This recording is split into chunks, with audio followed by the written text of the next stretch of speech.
Hello students, how are you all. Students, आज हम auto immunity के बारे में पढ़ेंगे और ऑटो इम्यून डिसऑर्डर्स के बारे में पढ़ेंगे। आइए तो शुरू करते हैं। एक्चुअली ऑटो इम्यूनिटी के कुछ डिसफंक्शनल है। एंड क्या क्या डिसफंक्शनल है ऑटो इम्यूनिटी के? तो dysfunctional autoimmunity includes hypersensitivity, autoimmunity and immuno deficiency.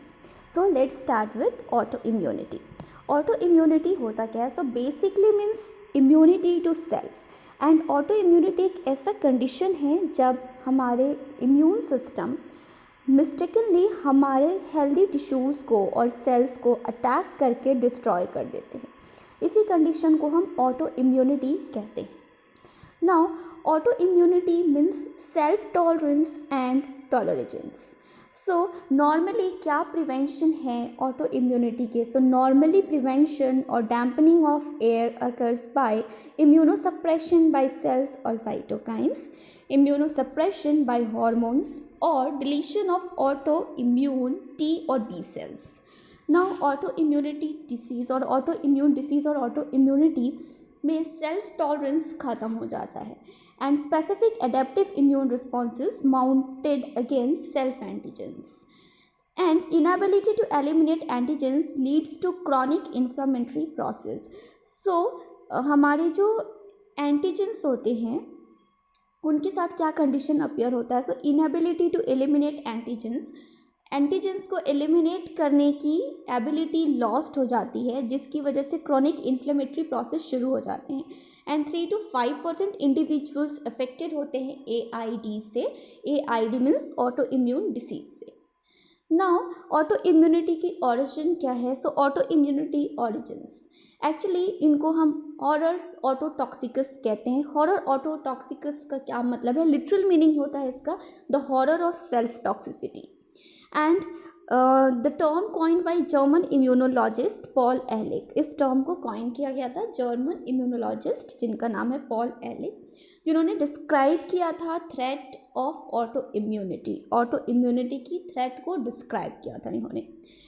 This concept of autoimmunity as the cause of human illness is relatively new and it was not accepted into the mainstream of medical thinking until the 1950s and 1960s.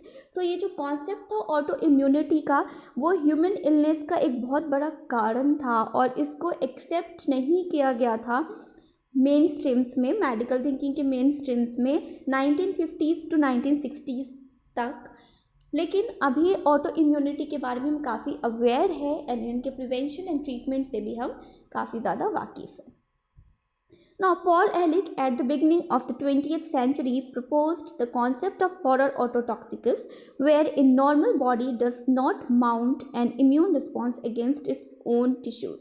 So, Paul Ehrlich ने 20th century की शुरुआत में इस concept को दुनिया को बताया था, हॉरर ऑटोटॉक्सिकस कॉन्सेप्ट को दुनिया को बताया था, जहाँ पे हमारे नॉर्मल बॉडी सेल्स और टिश्यूज़ को हमारे खुद के ही इम्यून सिस्टम के द्वारा अटैक किया जाता है और उनको डिस्ट्रॉय किया जाता है। Thus, any autoimmune response was perceived to be abnormal and postulated to be connected with human disease. So, ये हम देख सकते हैं ये हमारे एंटीबॉडीज़ है एंड ये एंटीजेनिक डिटर्मिनेंट साइट्स है। सो एंटीजेन से कैसे हमारे एंटीबॉडीज़ बाइंड कर रहे हैं एंटीजेनिक डिटर्मिनेंट साइट पे। नाउ कुछ कॉमन ऑटो इम्यून डिसीजेस के नेम एंड उनके इफेक्ट्स क्या क्या है? तो एडिशंस डिसीज़ जिनके इफेक्ट्स है एड्रिनल कॉर्टेक्स, देन साथ ही साथ काफ़ी सारे रूमेटॉइड आर्थराइटिस जिसके डिफेक्ट्स है जिसके इफेक्ट्स है बोन जॉइंट्स एंड ल्यूपस इरेथ्रोमेटिक, इसके साथ ही साथ इडियोपैथिक थ्रोम्बोपोटोपिनिया प्यूरोपा, इसके है platelets. So these are the common autoimmune diseases. Now spectrum and prevalence. So spectrum and prevalence में क्या है? spectrum of autoimmune diseases, prevalence of autoimmune diseases. So now spectrum of autoimmune disease. So blood and blood vessels, autoimmune hemolytic anemia, polyarthritis nodosa, systemic lupus erythematosus. These are the spectrum of autoimmune diseases blood and blood vessels के। Now digestive tract के क्या है spectrum autoimmune diseases को के। So autoimmune hepatitis, then Crohn's disease, primary biliary cirrhosis, scleroderma, ulcerative colitis etcetera. Now spectrum of autoimmune disease heart के बारे में बात करें तो myocarditis, rheumatic fever, scleroderma and systemic lupus erythematosus. Now spectrum of autoimmune disease eyes के बारे में बात करें तो type 1 diabetes mellitus, uveitis etcetera. Spectrum of autoimmune disease glands के बारे में बात करें तो thyroiditis, type 1 diabetes mellitus. Joints की बात करें तो rheumatoid arthritis, systemic lupus erythematosus. Now kidneys की बात करें तो type 1 diabetes mellitus, systemic lupus erythematosus and etcetera. Then साथ ही साथ glomerulonephritis. Now spectrum of autoimmune diseases lungs की बात करें तो रिमेटॉइड एरिथराइटिस, साथ ही साथ sarcoidosis, scleroderma etcetera. Spectrum of autoimmune diseases muscles की बात करें तो dermatomyositis and polymyositis etcetera. Nerves and brains की बात करें तो multiple sclerosis and systemic lupus इरिथेमेटोसिस।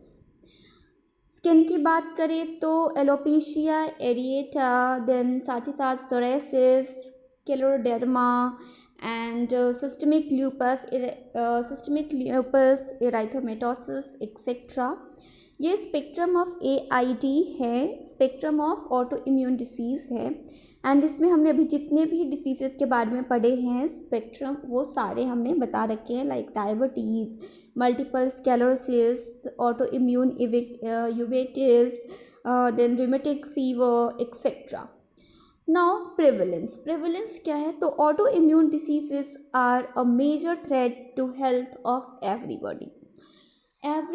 सभी के लिए ऑटो इम्यून डिसीज़ जो है उनके हेल्थ के लिए काफ़ी मेजर थ्रेट है। एंड 3 to 5% इंडिविजुअल्स अफेक्टेड होते हैं ऑटो इम्यून डिसीज़ से। Women are 2.7 times more susceptible as compare to man. So women 2.7 times ज़्यादा ससेप्टेबल होते हैं मेन के कंपैरिजन में। And SLE prevalence female is to male is 10:1। Factors contributing to development of autoimmunity. Autoimmunity is multifactorial. So what are the factors which are responsible for autoimmunity or development of autoimmunity? So autoimmunity एक multifactorial, इनके काफ़ी सारे multiple factors जो है वो responsible होते हैं auto immunity के लिए, लाइक जीन्स, हमारे environmental factor etcetera. So multiple factors responsible होते हैं। अब कॉजेज़ ऑफ ऑटो इम्यूनिटी के क्या क्या कारण कॉजेज़ होते हैं। सो फर्स्ट इज जेंडर में विमेन ज़्यादा ससेप्टेबल होती हैं, 2.7 टाइम्स ज़्यादा ससेप्टेबल होती हैं as compare to man. And जैसा कि अभी हमने इसके रेशियो देखे थे 10:1 रेशियो है, female are more susceptible.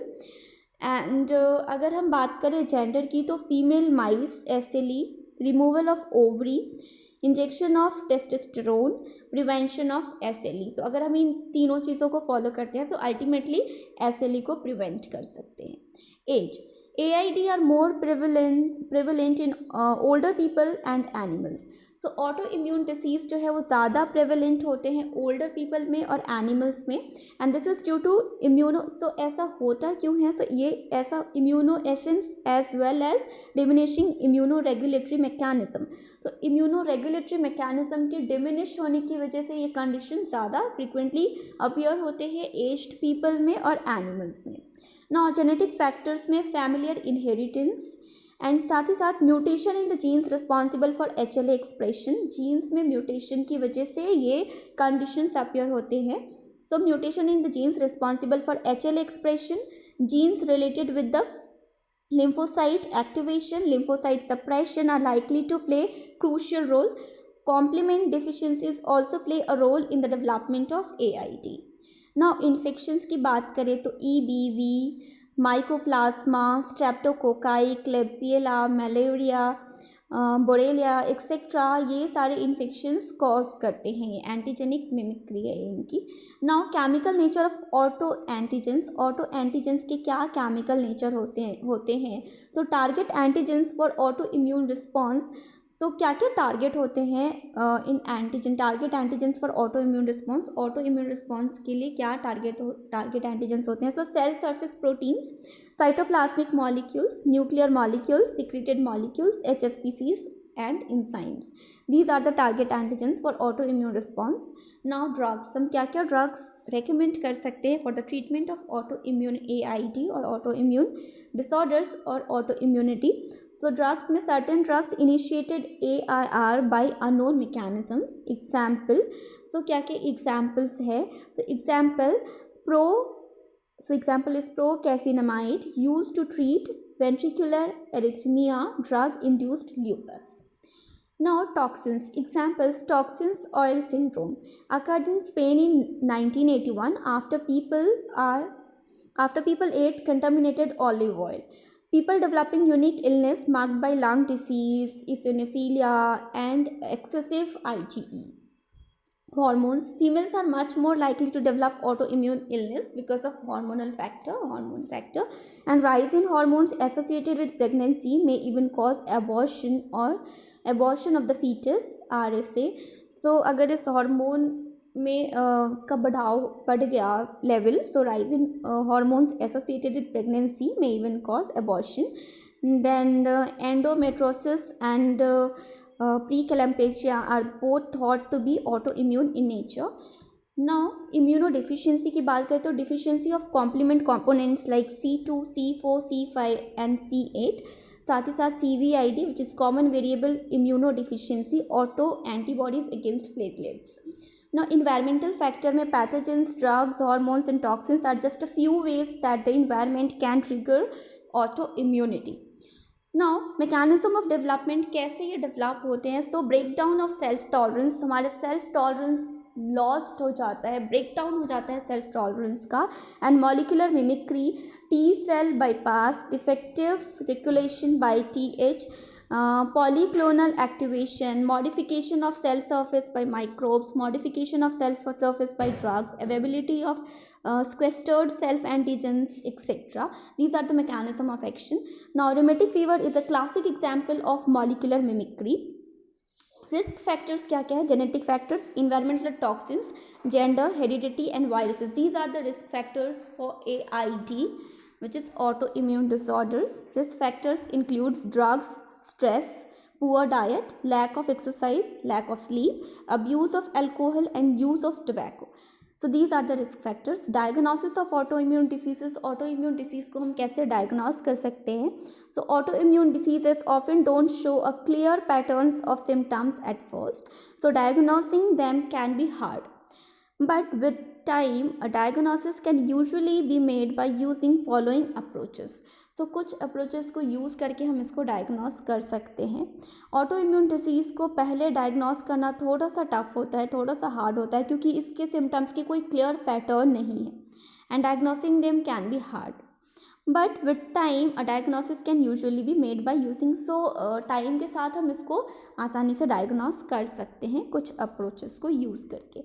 Now treatment of autoimmune diseases, autoimmune diseases को हम कैसे ट्रीट कर सकते हैं? So autoimmunity takes many forms. They are also many treatment for it. Treatment depends on the type of disease, how severe it is and its symptoms. Generally treatments have one of 3 goals.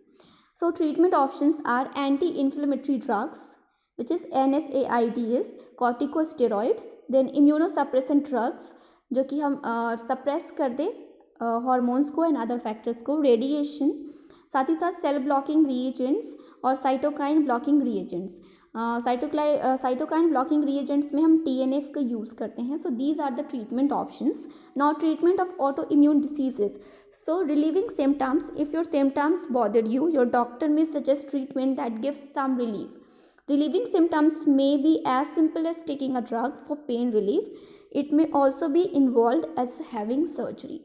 Thank you so much students. I hope आपको अच्छा लगा होगा समझ के.